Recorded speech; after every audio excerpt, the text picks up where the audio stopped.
Right. Thank you for joining News-Decoder at its first webinar of the 2019-2020 school year. My name is Nelson Graves, and I'm speaking to you today from actually Southern California, La Jolla, California. I'm the guest of La Jolla Country Day School, which is one of the schools in News-Decoder's network. Thank you very much for hosting us today, guys. Our session today is focusing on the Guantánamo Bay detention camp. I'm not going to say much by way of introduction because I want to turn it over to the students here and to our guests on camera. Two lessons that I'm drawing from this already. One is this student driven. That's very consistent with News-Decoder's premise, which is that young people deserve to be listened to. And also that we want to hear some contrasting viewpoints. I think this issue, among many others, is one where it's important to actually understand several points of view if you want to resolve what you might consider to be a problem. With that, I'll introduce the people on camera. As I said, I'm in La Jolla. These are students in Dan Norland's history class. Dan is right here. And let's have a hand for the students here. Thank you. And we have Lakhdar Boumediene in southern France. Lakhdar, you want to former detainee and will be speaking through an interpreter, Manal Mufajed, who is in Beirut, actually, very late in the evening there. Thank you for joining us, Manal. And we also have Kate Norland, who is Dan's sister, who is also in Beirut, who has worked on this issue and who will also be helping elucidate some of the issues. So with that, I'm going to turn over. The session will go for 1 hour. We want to hear from Lakhdar, certainly at the outset, and we want to take questions, as many questions as possible, certainly from the students here behind me, but also from anyone who is participating from afar remotely. And to ask a question, you can use either the chat function at the bottom of your screen or the Q&A, and I'll be monitoring that on the computer next to me. So with that, unless there's anything else to do at this point, let's turn it over to Juliet and Pip, who will be our main moderators here at school. Actually, I didn't introduce them. This is Juliet Welk and Pip Lewis, who are students in the class who have taken the trouble to take the lead in the questioning before we turn it over to a broader group of students and other participants. So thanks very much. Over to you guys. Thank you. Hi, everyone. I'm Juliet Welk. And I'm a senior here at La Jolla Country Day School in San Diego, California. I'm Pip Lewis. I'm also in 12th grade at Country Day. And together we'll be moderating today's panel discussion on national security, human rights, and the Guantanamo Bay Detention Center. And before we introduce our panelists, we'd like to provide a little brief background on the issues. Since 1903, the United States has maintained a naval base at Guantanamo Bay on the southeastern tip of Cuba. Shortly after the attacks on September 11, 2001, the U.S. government has built a military prison at Guantanamo to house the suspected terrorists. At its peak, almost 800 men were held there. Many have since been released, but 40 remain awaiting trial that may never take place. Guantanamo's supporters argue that it plays a vital role in the war on terror. They say that it would be too dangerous to release the detainees or to imprison them within the United States. They also claim that the interrogations that take place in Guantanamo, which are often described as enhanced interrogation, but some see that as a euphemism for torture, yielded vital information that helped prevent future terrorist attacks. Guantanamo's critics, however, argue that more humane interrogation techniques would have been more effective, and some experienced interrogators agree.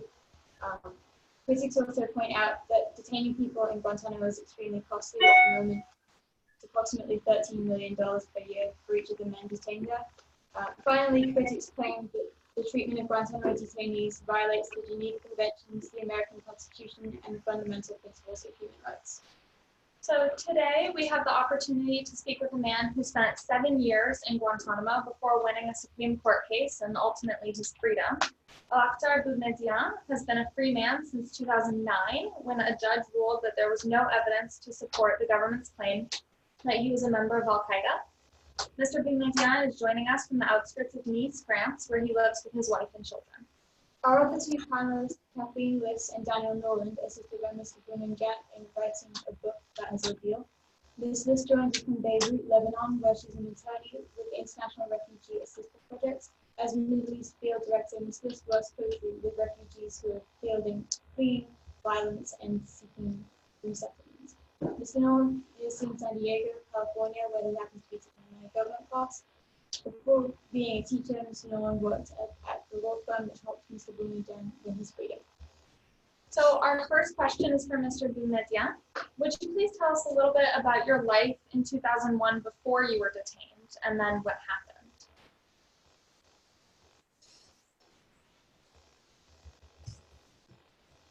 Can you hear us?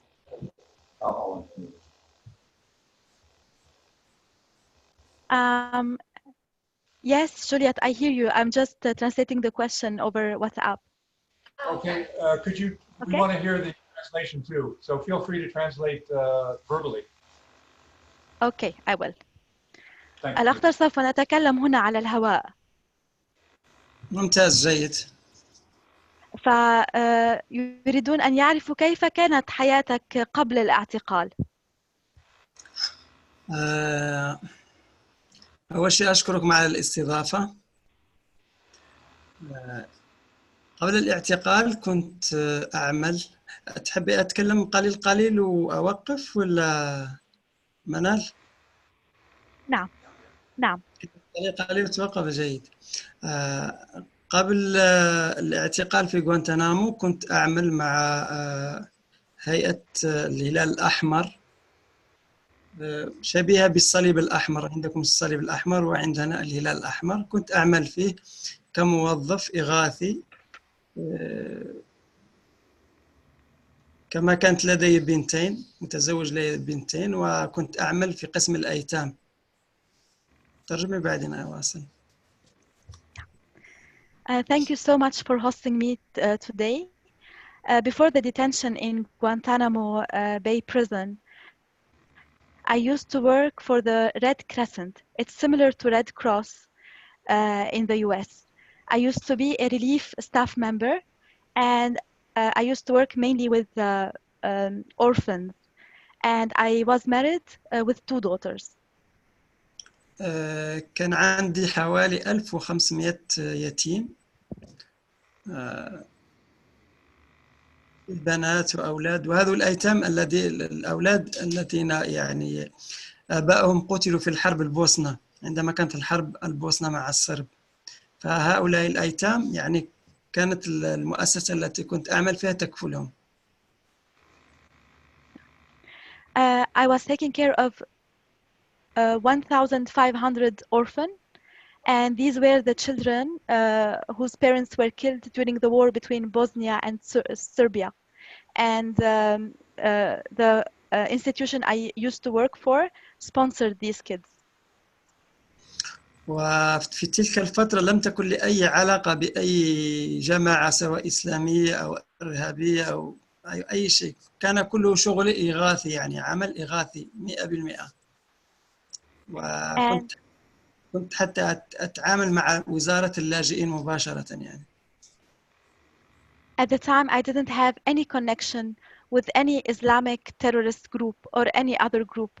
My work was pure relief, and I used to deal directly with the Ministry of Refugees. تقريبا هكذا كانت حياتي قبل الاعتقال. This is a brief about my life before detention. Thank you. Pip, I think you had a question. Yeah, could you tell us a bit more about what the conditions were like in Guantanamo? السؤال هو كيف كانت ظروف المعيشة في سجن غوانتانامو؟ ظروف الحياة. كانت صعبة جدا، يعني مهما أتكلم لا أستطيع أصف، يعني كان شيء خيالي جدا يعني. The conditions of life in Guantanamo were very difficult. There are no words to describe these conditions. It was surreal.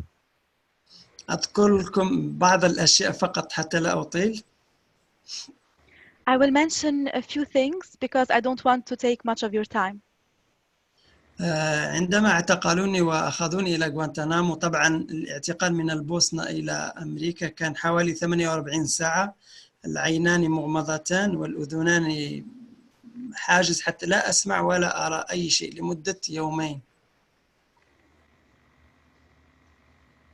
When I was first detained, I was moved from Bosnia to the US. This trip lasted for 48 hours. I was blindfolded and they blocked my ear, so I don't hear or see anything for 2 days in a row. وعندما فتحت عيني وجدت نفسي في قفص مثل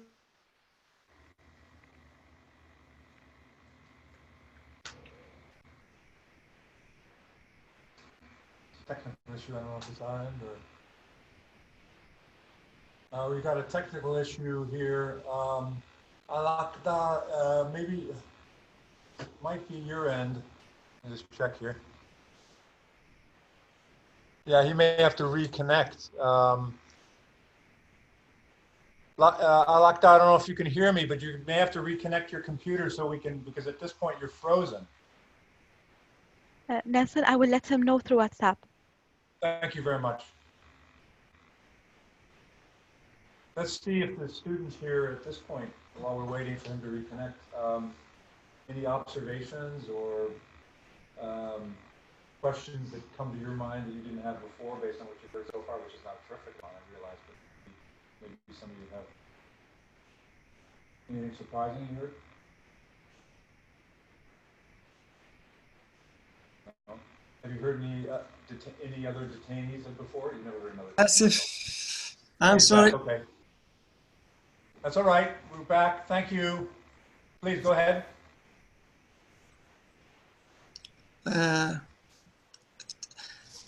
كما قلت، بعد ما فتحت عيني وجدت نفسي في قفص مثل أقفاص الحيوانات. كانت أفاعي بجنب الأقفاص يعني تمشي، حتى كانت تدخل على بعض المساجين. كان شيء لا يوصف، يعني شيء لا يوصف. يعني كانت بالنسبة لي صدمة، أفتح عيني أجد نفسي في منطقة شبه صحراوية مثل الصحراء، ما كنت أعرف أصلا أين أنا يعني. And when I opened my eyes, I found myself in a cage, similar to an animal cage. And there were snakes around the cage. These snakes infiltrated to some cages where other inmates were detained. It was a shock for me. I opened my eyes and found myself in a desert area. I didn't know where I was. يعني كانت ظروف قاسية جدا يعني. The conditions were very harsh. أتذكر حتى يعني مدة أسبوع أو 10 أيام لم نستحم، وبعد 10 أيام هذه يعني كانوا يخرجوننا أمام، يعني كل سجين يخرجوه أمام كل المساجين عريان يعني كما خلق يعني. They didn't let us shower for 1 week or 10 days. And after the 10 days passed, they took every inmate out in front of everybody and made us undress. ناهيك عن يوم أخذوني إلى غوانتنامو، كانت الكلبشات هذه في يدي، كانت مضغوطة كثير. عندما وصلت هناك فعملت لي يعني مثل الجروح، وممكن بعد شهر حتى عالجوني يعني. And when I arrived to Guantanamo, my hands were cuffed, and the cuffs were pressing very hardly on my hands, and I started having wounds everywhere. They gave me treatment only after 1 month. حتى الآن موجودة العلامات يعني. You can still see the scars on my hand. حتى لا أطيل، هذه فقط يعني نظرة شاملة عامة يعني.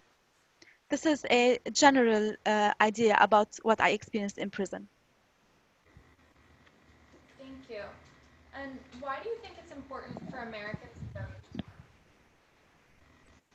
know? لخدر، لماذا تظن أنه من المهم على الأمريكيين أن يسمعوا هذه القصة؟ لأن كثير من الأمريكيين للأسف الشديد لا يعرفون أن توجد معتقلات في الأردن، توجد معتقلات في مصر، توجد معتقلات في المغرب، في كثير من الدول حتى في آسيا. هذه المعتقلات يعني أمريكية، تدار بأموال أمريكية، والأموال هذه من يدفعها؟ الشعب، هي ضرائب الشعب، ولكن تذهب لغير مكانها. يعني مثلا كيت أو دانيال يدفع ضرائب، ولكن هذه الضرائب تستخدم في إذلال الناس أو في قتل الناس أو في سجن الناس، يعني أو في أشياء خارجة عن القانون، حتى القانون الدولي يعني، ولكن بضرائب الشعب، يعني بأموال الشعب.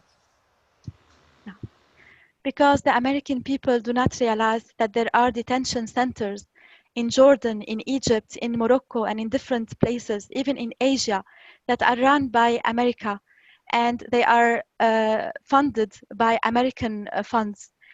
And these funds come from the taxes that the people pay, but they do not use the funds or the money in a good place. For example, Kate and Daniel would pay taxes, and this money would go to humiliate people or to imprison them, to implement on them practices that do not respect any law and not international law in particular. يعني الشعب الأمريكي عمل حروب من أجل الحرية ومن أجل حقوق الإنسان، ولكن الحكومة تعمل هذه الأشياء ولكن بوجه ثاني، يعني مخالف يعني. The American administration waged wars under the banner of freedom and human rights, but actually there's another facet for these wars. فلهذا أريد أعرف الشعب الأمريكي أنه يوجد ظلم، يعني يوجد ظلم. الحكومة الأمريكية تظلم يعني، ولكن تحاول أن تبحث عن مبررات، اسم الإرهاب، محاربة الإرهاب. وأنا دليل، يعني جابوني من بيتي من عملي، ثم بعد 7 سنوات ونصف يقولوا لي أنت بريء. هذا يعني مغاير، مخالف يعني. The American government always carries out unjust practices, but then they find justifications, and they always claim that they are doing all of this to fight against terrorism. I am the biggest proof that their practices are not correct. They arrested me at my house, and after 7 years and a half, they let me out saying that I was innocent. جيد. Thank you. Another question, please. Thank you. Mr. Boumediene, in reading your book, I was struck by the degree to which you are forgiving towards America and Americans. Could you tell us a bit more about that, please? عندما قرأت الطالبة القصة فاجأها جدا كم كنت متسامحا مع الشعب الأمريكي. هل يمكنك أن تخبرها أكثر عن سبب هذا التسامح، الدافع وراء هذا التسامح؟ أنا متسامح مع أي شخص، ليس فقط الأمريكي. يعني في الأخير أنا إنسان، ومن طبع الإنسان التسامح، وهكذا تربيت منذ صغري، التسامح. يعني لماذا أحقد على أمريكي لم يعمل لي شيء؟ يعني الحقد لا يولد إلا الكراهية، والكراهية في الأخير أظنها لا تستحق أن تكون بين الإنسانية. Forgiveness is in my nature. I am forgiving with everyone, not only Americans. I believe that as human beings, we have to be merciful towards each other. This is how I was raised since I was small. I believe that grudges only give birth to hatred, and hatred should not be among us. الشيء الثاني، أنا مسلم، ومعنى الإسلام السلام، ليس مثل ما تصوره بعض القنوات التلفزيونية حتى تثير المشاكل، ويمثلون دائما الإسلام هو الإرهاب. الإسلام شيء يعني هو دين عظيم، دين سلام. ليس له علاقة بالإرهاب، لأنه الإرهابي ليس شرط يكون مسلم. الإرهابي قد يكون أمريكي متطرف، قد يكون فرنسي متطرف، قد يكون يهودي متطرف. لا علاقة للإرهاب بأي دين، أي دين كان، سواء الإسلام أو المسيحية أو اليهودية. أنا تربيت منذ صغري أنه ديني هو دين السلام فقط. And the second reason is that I'm a Muslim, and Islam is equivalent to peace. It's not like some television channels show to the public just to create problems. Islam is not equal to terrorism. Islam is a great religion. It's a religion of peace. Terrorists can be anything, can be Muslim, can be an American, a French, or a Jewish person. These are extremists, and they don't know any religion. Since I was born, I was taught to respect my religion, and I was taught to treat everyone with peace. Thank you. Now, in a moment, we'll open up the floor for questions from the audience and from the others who are listening in. But first, we wanted to hear from other panelists. Ms. List, could you please talk about your experience meeting Mr. Boumediene for the first time and hearing his story? الأخضر بعد لحظات سوف نفتح المجال لأسئلة أخرى من الحضور الذين يتابعون معنا هذا الحوار، لكن سنسمع من كيت حول تجربتها معك. So I went to France with Daniel in July of 2011, and we conducted interviews with Lakhdar for about 7 days, and they were long days of just he and I talking first about his life before Guantanamo, and then about his experiences there, and about what his life was like afterwards. And we recorded these conversations, and I'm sure Lakhdar remembers this too, that they were very long days, and I think it was yes, hard for both of us. For me, I think the main impression that stayed with me is the difference between knowing about something from objective facts from outside, and then knowing about something from a person who's there in front of you.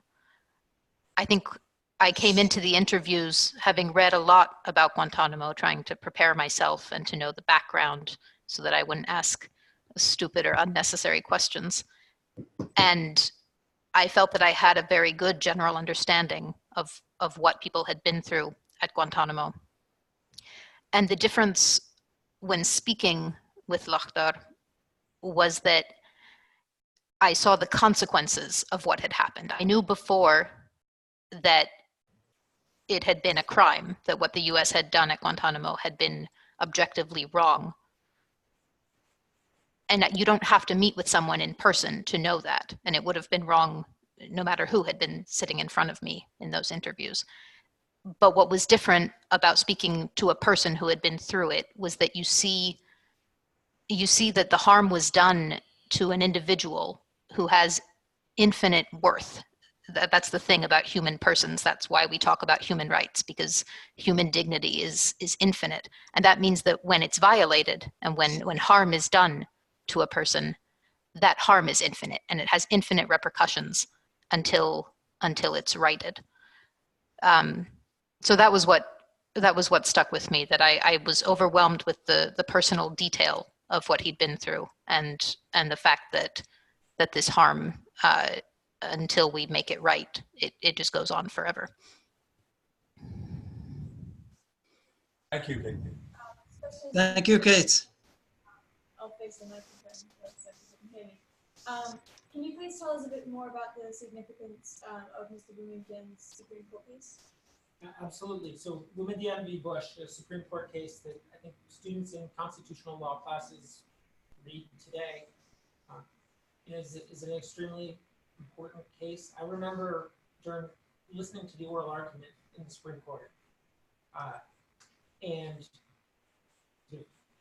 there was discussion about cases from the 1700s there was discussion about habeas corpus and lots of Latin terms, and it was a very sort of complex legal argument.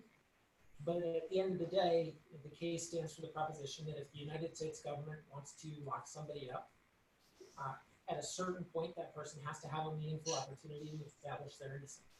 And the Bush administration set up Guantanamo where it did in the way that it did, in the hopes that it would create a prison beyond the reach of the law. And Boumediene v. Bush is when the Supreme Court said, no, the US Constitution applies here too. And I think what was so powerful to me about meeting Lakhdar and hearing his stories is you realize that these cases that have fancy Latin words and arguments about case law from the 1700s really have a concrete, meaningful impact on actual people's lives. And I think about if Boumediene v. Bush came before the Supreme Court today, I wonder if the result would be the same. I'm not sure. And that you sort of see in Lakhdar just how fundamentally important these decisions are. As Kate said, they can lead to infinite harm or potentially an attempt to right that. Dan, could I just follow up with a question of you on this? So, what was the breakdown in the among the justices in the vote, and why did the vote not have broader consequences with respect to the continuation of Guantanamo? So it was a 5-4 decision. Justice Kennedy was the swing justice, as he often was. And in terms of the lasting consequences, I mean, initially, after the decision, what it meant was that every single Guantanamo detainee could file a petition to argue their innocence, and many did. Some of them argued successfully, some argued unsuccessfully.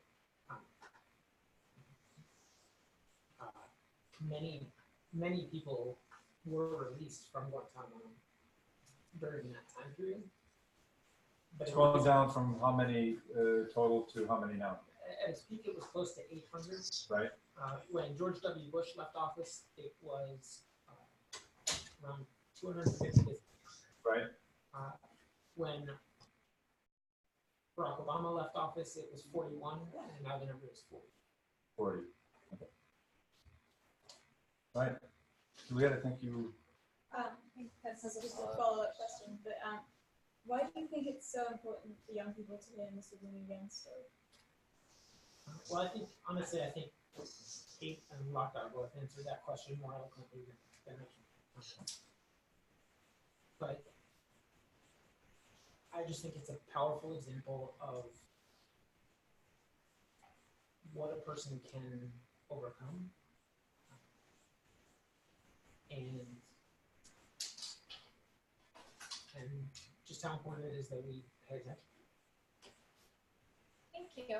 And with that, we're going to open up the floor to the audience. So would anyone here at Country Day like to ask a question? Yeah, let's go for it, guys. Who's got some guts here? You've all submitted questions, so you've got questions, I know. Yeah, please. And speak up because you're in the background. I was just wondering what the transition was like coming out from Guantanamo.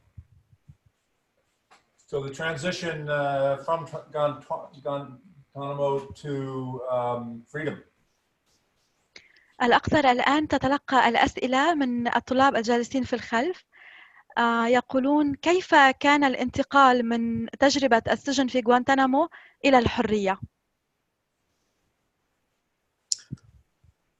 في البداية صراحة كانت صعب. عندما كان بوش يهدد وكذا ظننت نفسي أني أبقى إلى آخر أيامي في السجن. ترجمي بعدين كواصل. At the beginning, it was difficult to make the transition. Bush was threatening me. I thought I would stay in prison for the rest of my life. لكن بعد 2004 بعد مقابلة المحامين أعطوني أمل، فصرت أتخيل يعني عندما أخرج ماذا أفعل وكذا، يعني فقط مثل الأحلام. وعندما تفضلي. But in 2004, after I met with the lawyers, I was fueled with hope. I started imagining what I would do when I go out. I was like daydreaming.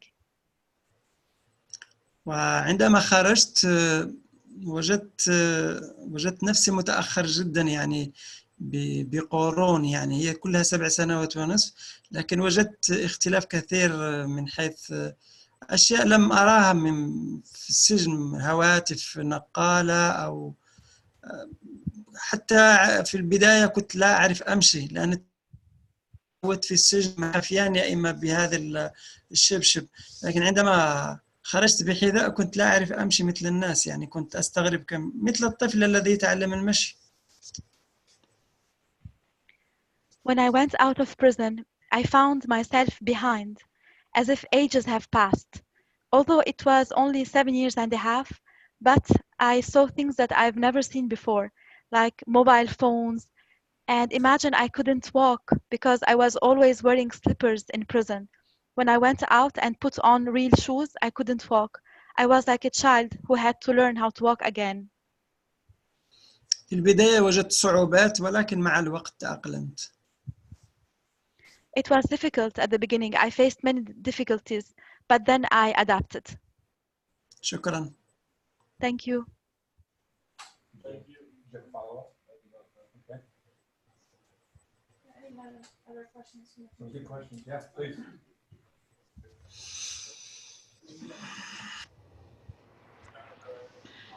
I was just wondering, when you came out, like in a normal release from prison, it's like tougher to get a job and like to fully come back. And I was wondering how coming back from Guantanamo, how you not only just came back to regular life, but like into the business world and else related. So transition back into a professional life. How was that? الأخضر يسألونك عن حياتك المهنية. كيف كان الانتقال من السجن إلى الحياة المهنية من جديد، إلى العمل؟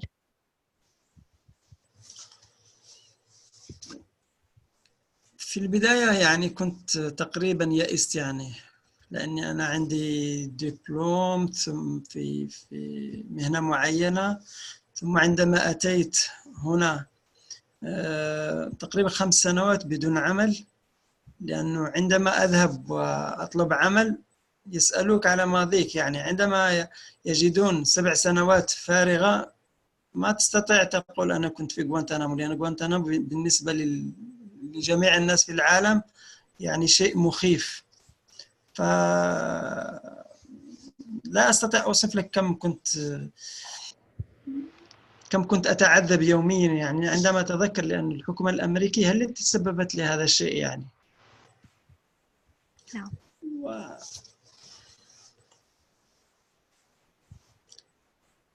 تفضلي ماذا.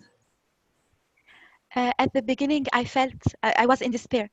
I have a diploma in a certain profession, but after I was released from prison, I couldn't find any job for around 5 years.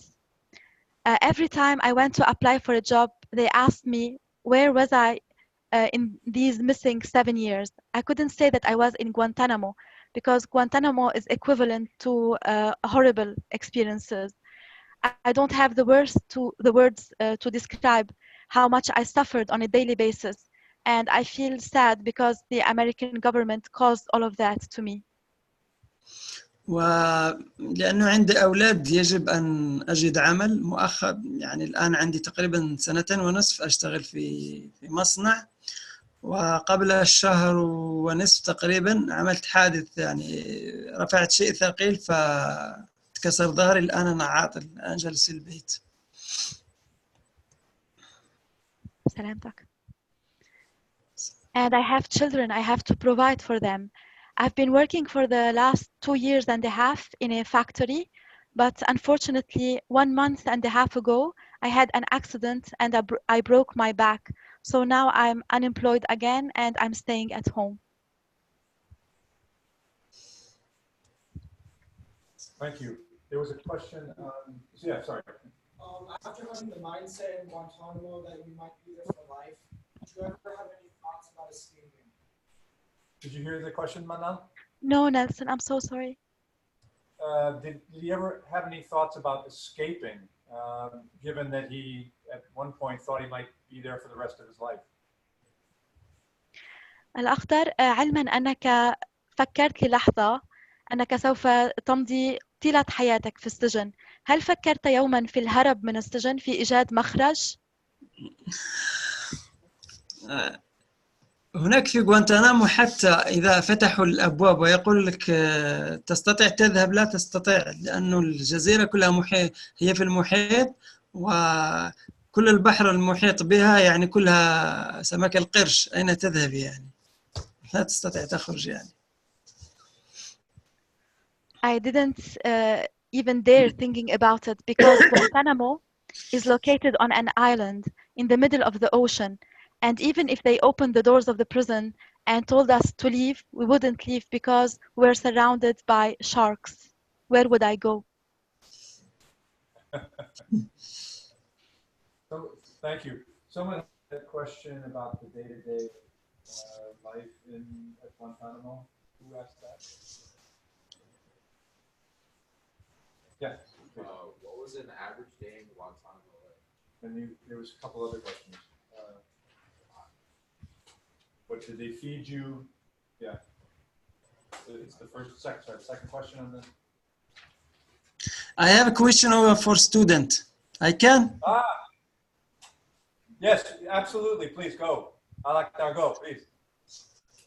منال، قولي لهم معظمكم قرأتم الكتاب يعني. هل تعرفون قصة لماذا سميت القضية ببومدين ضد بوش؟ يعني لماذا هذه الاسمين يعني؟ من يعرف؟ وقولي لدانيال لا يقول لهم. Okay. So Daniel, please do not reveal the answer. The question is addressed to the students. So most of you read the book. Do you have any idea why the case was called Boumediene versus Bush? Why these two names were selected for this case? Okay, who can answer that question? Go ahead, shoot. You have to speak up maybe. Your name is Boumediene, so it's your case versus Bush, which was the president at the time, and it was his administration who set up Guantanamo Bay. And what was the basis for Lakhdar's case? It was a case. He's suing. And why was he? On what grounds was he suing the U.S. government? It was. Okay.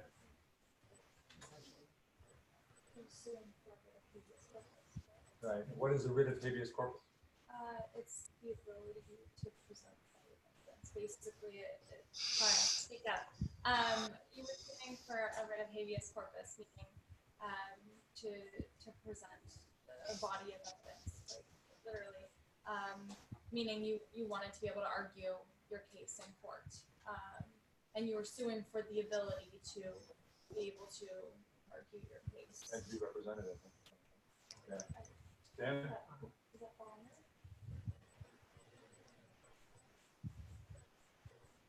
Habeas corpus is primarily about having the opportunity to argue your innocence. Right. He actually was represented by counsel before the habeas corpus. Okay, so but it took 2 years just to get a lawyer. Establish the right. It was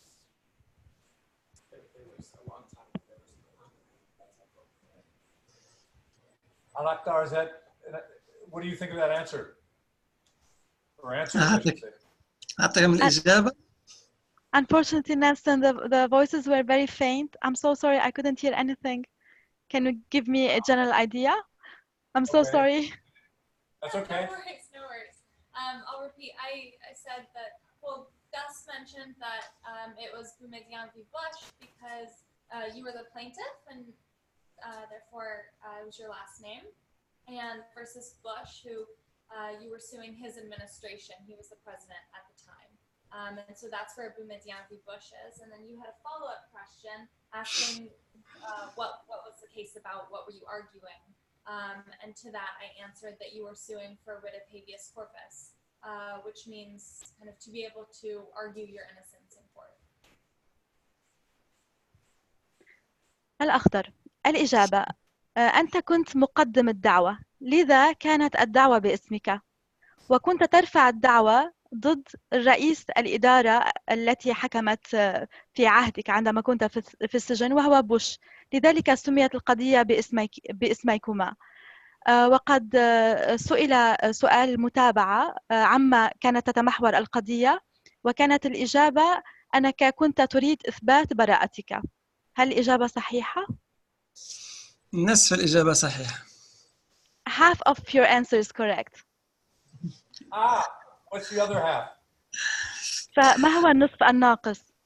هو حتى تعرفون أنا اسمي بوميديان، ولكن يشتبه لي اسم رئيس سابق للجزائر. نعم.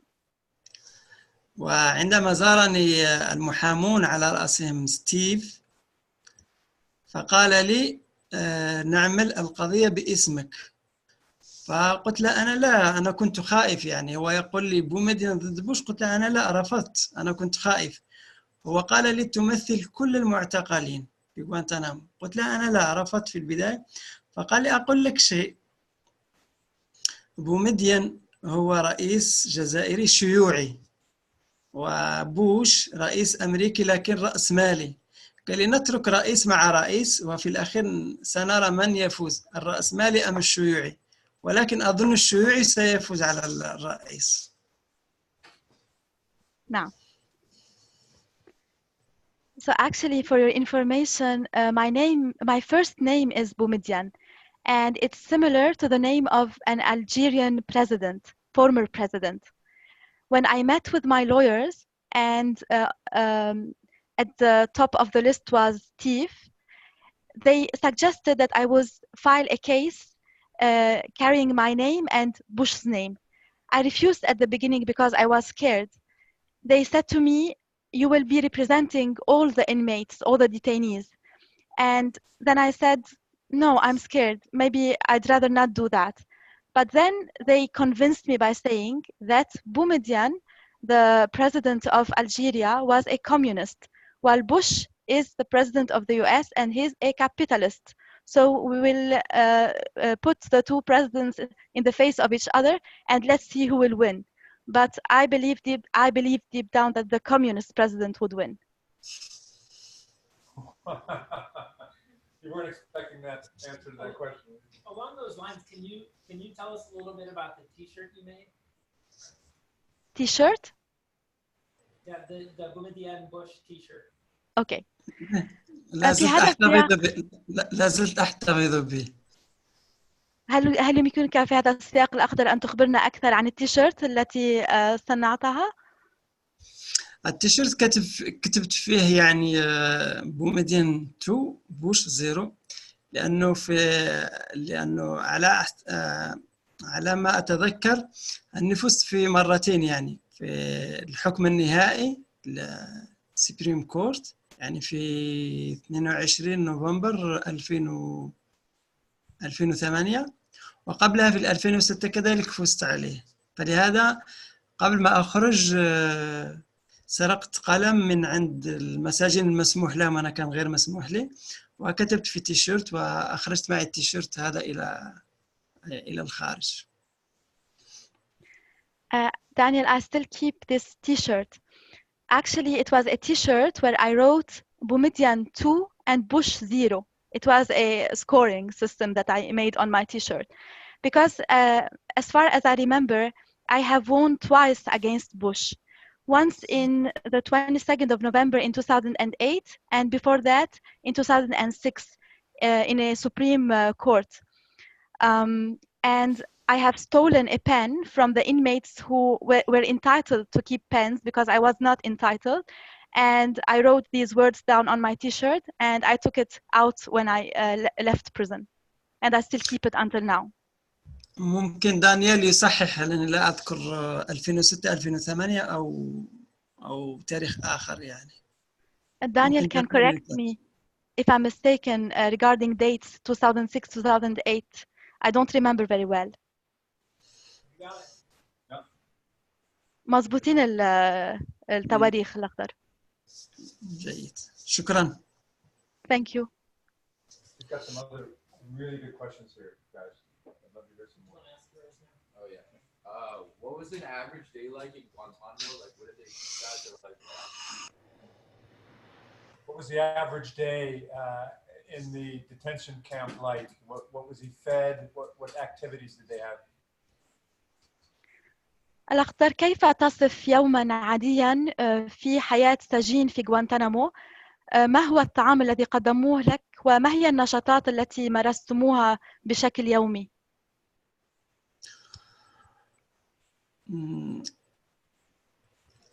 هناك شيء روتيني يعني يختلف من معسكر إلى معسكر. طبعا أنا كانوا يسمونني بالرأس القاسي أستبرمان، كانوا يقولوا لي دائما أنت رأسك يعني قاسي يعني صلب، فكانوا دائما يكثرون علي العقوبات. أما اليوم كان روتيني جدا، يعني الصباح فطور، معظم الفطور يكون بيض أو حليب، الغداء على حسب فاصوليا سوداء مثل الزفت هذا يعني لا تستطيع أصلا تشم رائحتها. العشاء لا أذكر صراحة.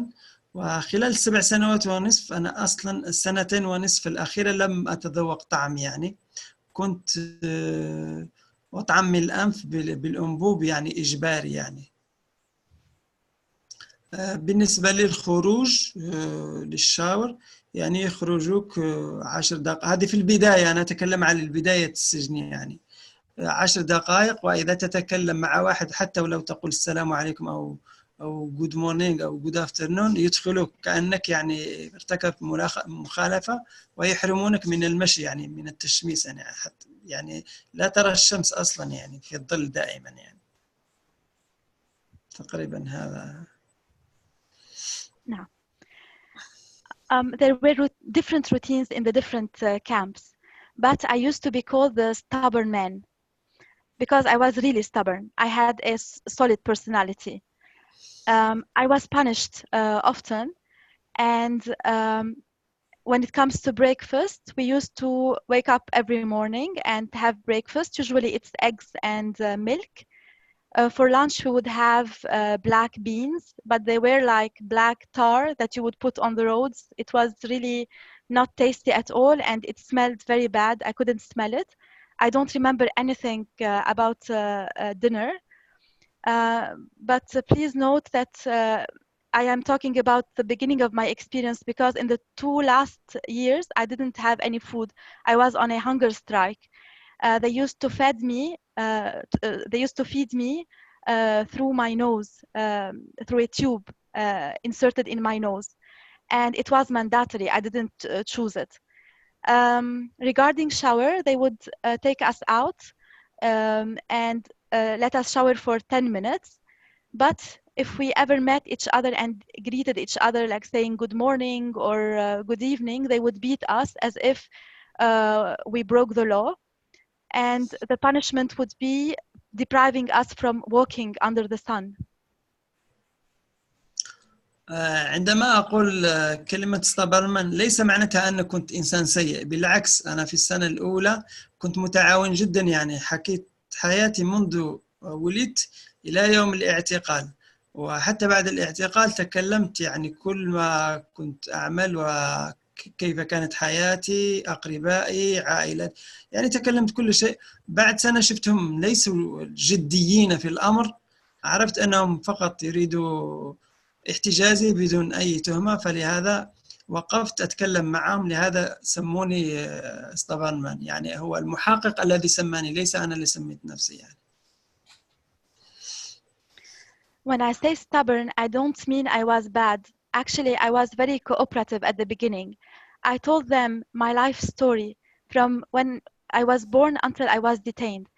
I shared with them all the stories about my life, my relatives, my family. Even after I went out of detention, I kept on sharing my story. But after spending 1 year in prison, I found out that they were not serious, and they only wanted to keep me in prison without any trial or without any real accusation. It was the interrogator who gave me this description, stubborn man. I didn't give it to myself. شكرا.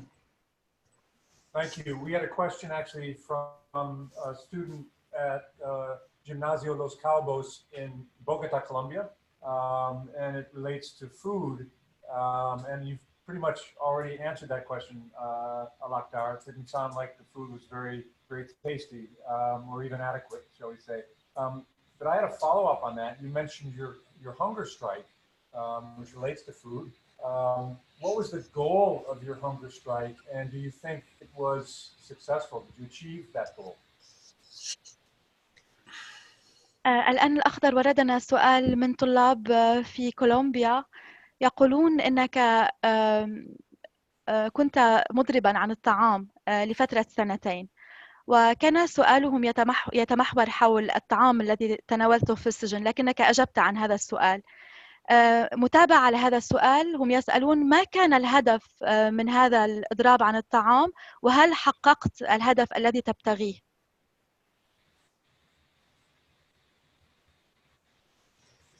بالنسبة لإضراب الطعام، أنا تكلمت معهم وقلت لهم أنا الإضراب الطعام هذا،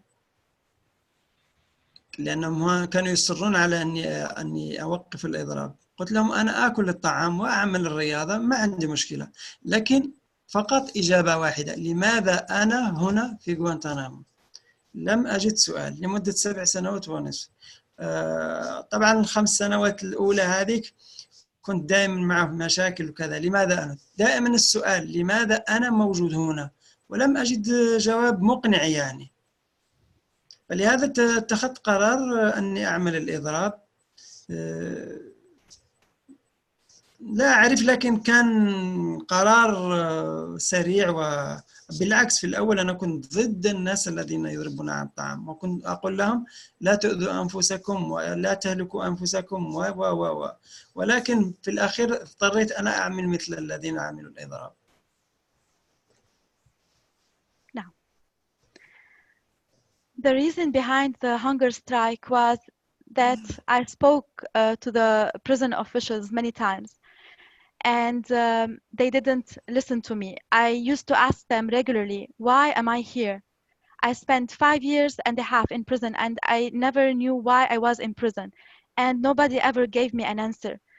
When I went on a hunger strike, they insisted that I stop it and then that I eat food. I said I will only eat food and exercise when you give me an answer. Why am I here? My decision was fast, and at the beginning I was against people who went on hunger strike.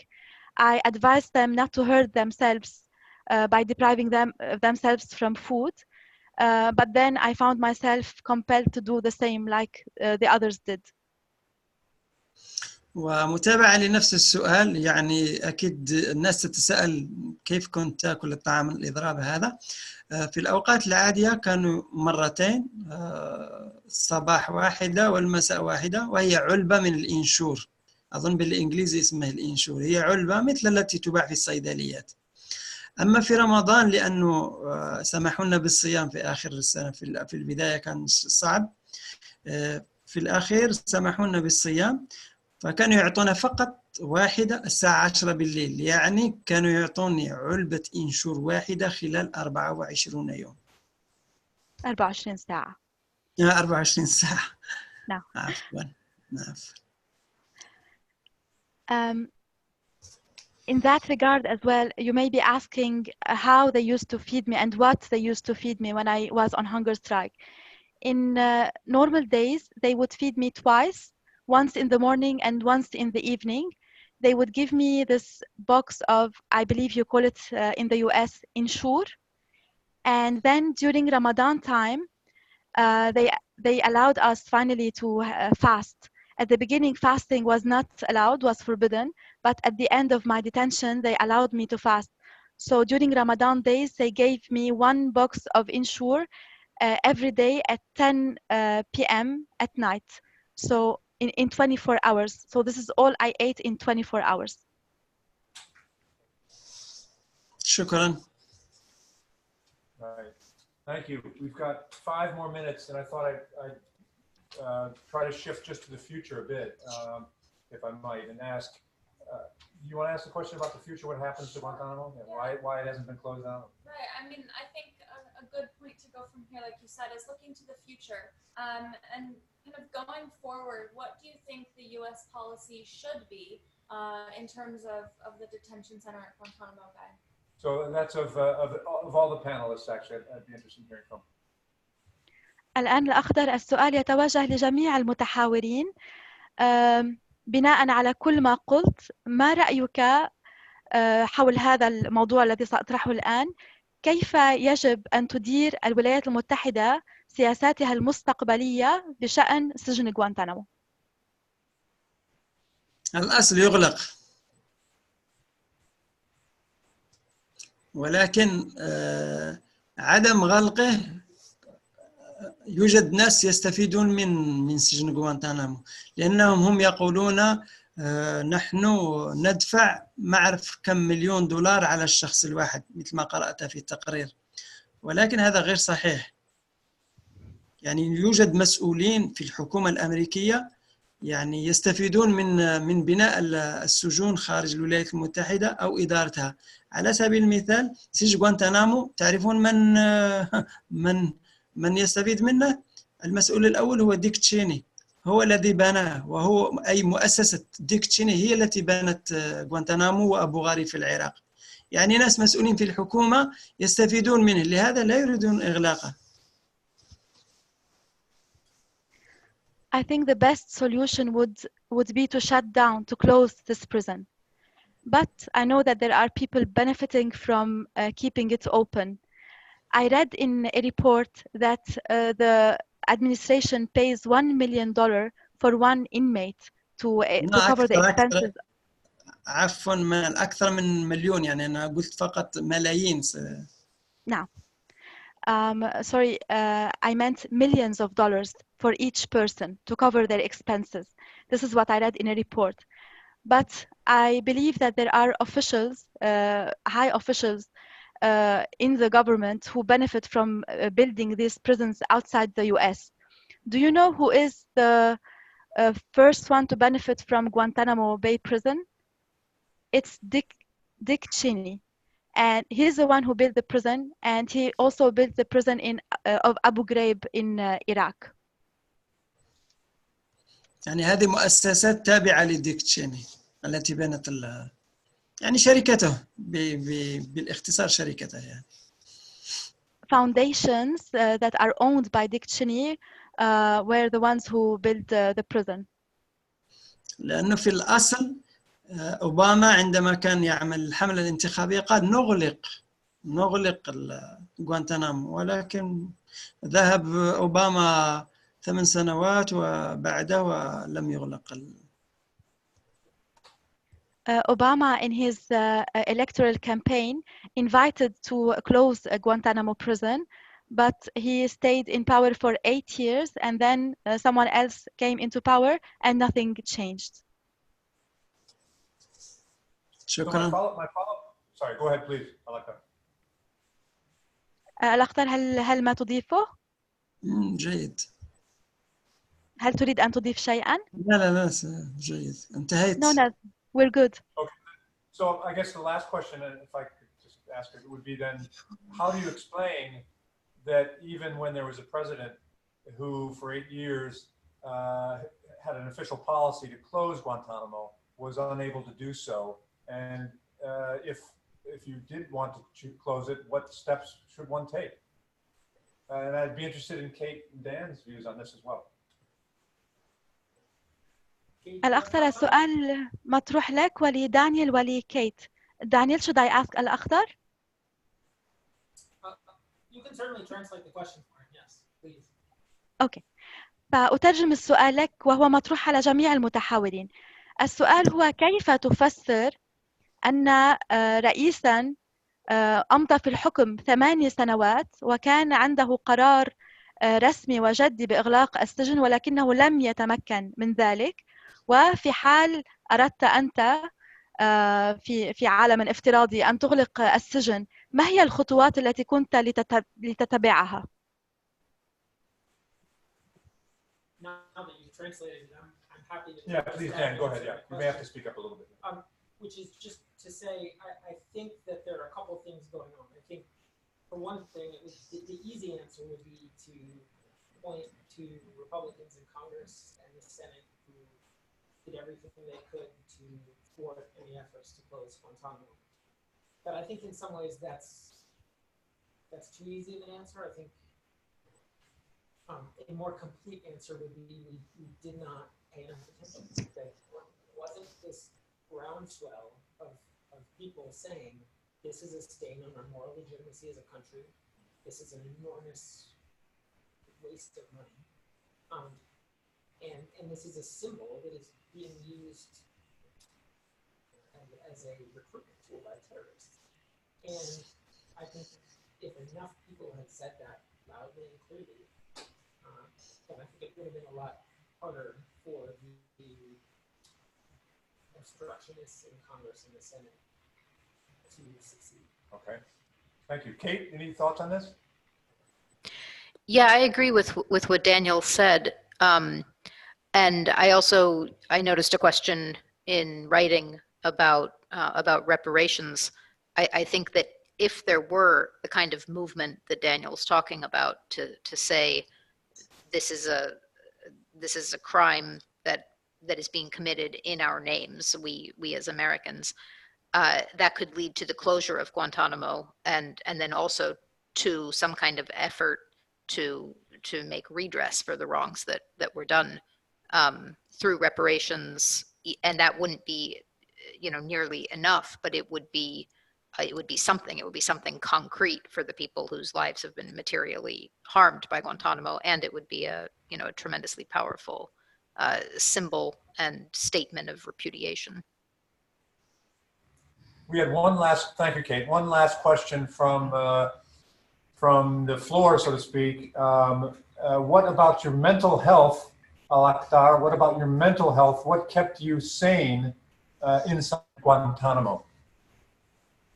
الأخضر سؤال أخير قبل إغلاق المجال عن الأسئلة. كيف كانت حالتك الصحية في السجن؟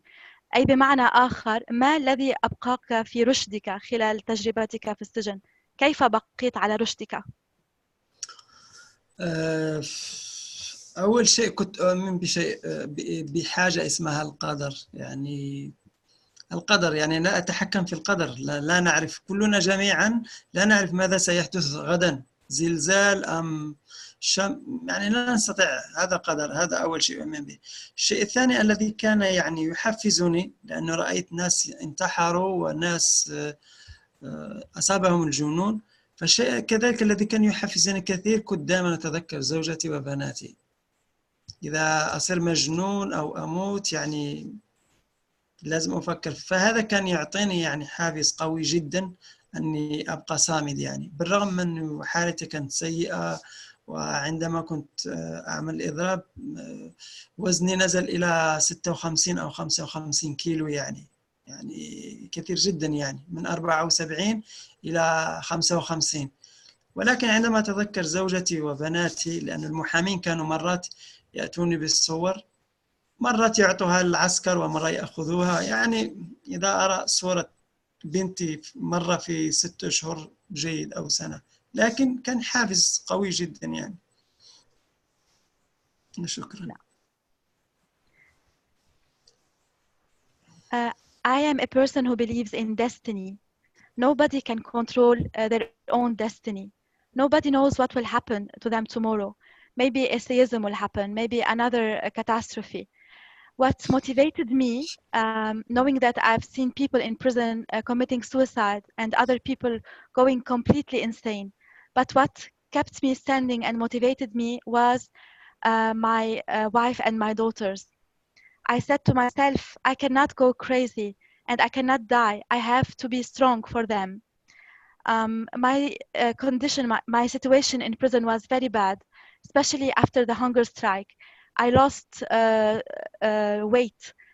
I used to weigh 74, and then I lost weight and I reached 56 or 55 kilos at the end of the hunger strike. The lawyers would bring me pictures from my family.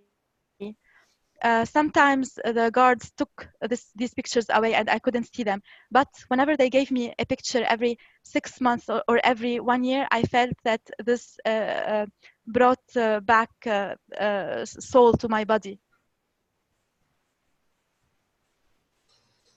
Thank you. Well, with that, we've actually gone past our time here, and we could go on, but we'll have to cut it off there. I'd say that if the future of Guantanamo lies in our hands, and the key is understanding, as Dan said, then I guess we've done our part today. And I wanted to thank, first of all, I wanted to thank the Jolla Country Day School and the students here for making this possible, for hosting it. I wanted to thank Kate and Manal in Beirut, and then above all, Lakhdar, for your very powerful testimony today. Means a lot to us. Thank you. And you're a born pedagogue, actually. I've learned a terrific amount. I'm sure others have as well. And just want to thank you and say shukriya. يشكرونك الأخضر يقولون شكرا باللغة العربية. Thank you. Right. Thank you.